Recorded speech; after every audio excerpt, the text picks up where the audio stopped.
यहाँ पर जो हम आपको दिखा रहे हैं ये इनवर्ट लाइनिंग है, यानी नीचे के हिस्से की लाइनिंग कैसे की जाती है, किस तरीके से इसमें तमाम टेक्निकल चीज़ों का ध्यान रखा जाता है। इस सब पर बातचीत करने के लिए हमारे साथ नौटियाल जी हैं। आइए सीधा उन्हीं से बात करते हैं। नौटियाल जी, यहाँ पर जो मैं देख रहा हूँ ये क्या है, इसको जरा एक्सप्लेन करिए। सर, आपने जैसे पहले अभी एक बहुत अच्छा प्रश्न पूछा था कि इसके जो है ट्रेन जब चलेगी तो उसका जो वाइब्रेशन के लिए क्या सुरक्षा के ध्यान लिए, तो ये उसी का एक हिस्सा है कि इस तरह से हम आरसीसी को एक मजबूत एक ढांचा इसमें बना सकते हैं कि जिससे वाइब्रेशन ये इसी में यही सहन करेगा पूरे वाइब्रेशन को।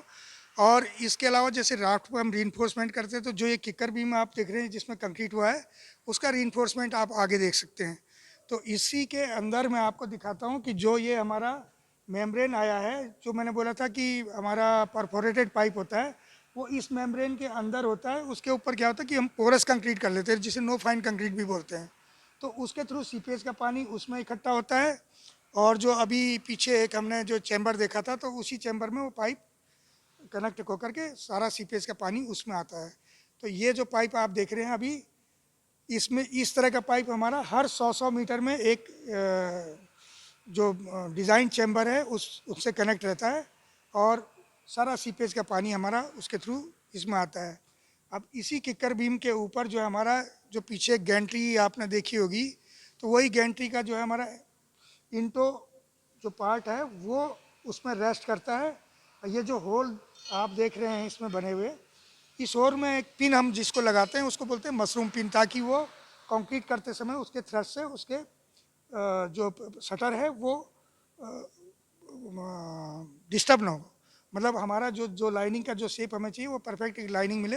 तो उसका हम शटर इरेक्शन का भी उसके लिए भी पहले से हम इस तरह की तैयारियां करते हैं, ताकि हमारा कंक्रीट सेफली उसमें रहे और कोई उसमें बल्जिंग या कुछ इस तरह का संभावना ना हो जिससे हमारा लाइनिंग प्रभावित हो। सर, एक सवाल उठता है, मान लिया कोई ऐसी चीज हुई कि आपकी जो इनवर्ट लाइनिंग है आपको लगता है कि सही नहीं हुआ, जैसा करना चाहिए था वैसा नहीं हुआ और सीमेंट सख्त हो गई, तो उसके बाद क्या ऑप्शन होता है आप लोगों के पास? नहीं, देखिए, ऐसा चांसेस बहुत कम है, क्योंकि हम जो भी काम यहाँ पे करते हैं तो उसके लिए पहले एक पूरा एक अच्छा एक प्लानिंग हम लोग पूरी टीम मिल करके करते हैं। इसमें हमारे जो कंपनी के हायर अथॉरिटी भी हैं और हमारी जो क्लाइंट एजेंसी भी है पीएमसी। तो हम सब लोग आपस में एक मिल करके तय करते हैं कि ये काम हमें कैसे करना है, क्या करना है, किस काम को हमने पहले करना है। तो उसमें इस तरह की संभावनाएं बहुत ही कम रहती हैं। फिर भी अगर कहीं ऐसा है कि कोई कंक्रीट का पैच अगर हमारा कोई गलत हो गया या वो टेक्निकली सही नहीं है, तो उसको तोड़ करके फिर उसको दोबारा सुधारा जा सकता है। तोड़कर दोबारा सुधारा जाएगा, मतलब गलती बर्दाश्त नहीं है, प्रिसीजन के साथ काम होना है। तो यहाँ हम आपको दिखा रहे हैं इस टनल को कैसे फिनिश किया जा रहा है, किस तरीके से इसको बनाया जा रहा है, फिनिशिंग दी जा रही है। और यह काम काफी इंपॉर्टेंट है क्योंकि इसी पर ट्रेन चलनी है। तो अगर यह काम बेहतरीन होगा, जिसकी पूरी की पूरी कोशिश की जाती है, हर हाल में बेहतरीन होना चाहिए और क्वालिटी चेक लगातार किया जाता रहा है। और यहाँ पर सर एक और चीज देख रहा था मैं, जगह जगह ये क्या लगा हुआ है, सेंसर है या हाँ, पोजिशन है? ये है बीआरटी बोलते हैं इसको, बाय रिफ्लेक्टेड टारगेट्स इसको बोलते हैं। तो इसका क्या करते हैं हम, डेली इसका रीडिंग मॉनिटरिंग करते हैं। जो सर्वे का मशीन जो तो जिसमें सारे उसके कोऑर्डिनेट्स वगैरह फिक्स होते हैं, तो इसमें हम डेली मॉनिटरिंग करते हैं कि भाई इसमें कोई रिफ्लेक्शन नहीं है? डिफ्लेक्शन तो नहीं है। तो ये एक इस टनल की सेफ्टी का एक बहुत बड़ा एक पार्ट है।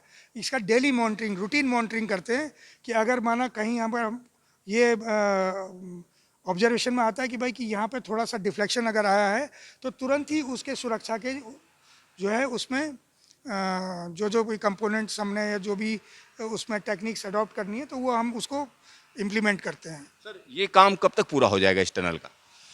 देखिए सर, ये हमारा मानना है कि जो ये CP6 अभी यहाँ से लगभग 225 मीटर आगे है, ये हमारा इस मई एंड तक हमारा ये पूरा हो जाएगा। तो उधर से भी एक दूसरी एजेंसी जो काम करते आ रही है, हो सक मई एंड तक भी वो यहाँ पर आ जाएंगी। तो उम्मीद ये है कि जो सरकार का जो तय सीमा जो है उससे पहले ही हम इसको पूरा करके दें। आपका ढेर सारा धन्यवाद नौटियाल जी। धन्यवाद।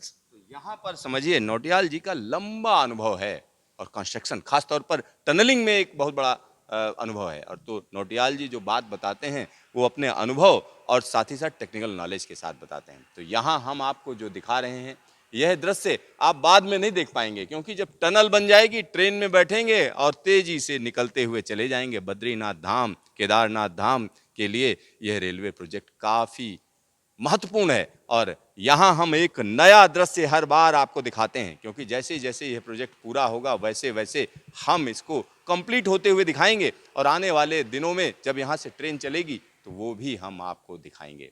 Siddharth news station, tunnel number 9, Rishikesh Karnaprayag railway project.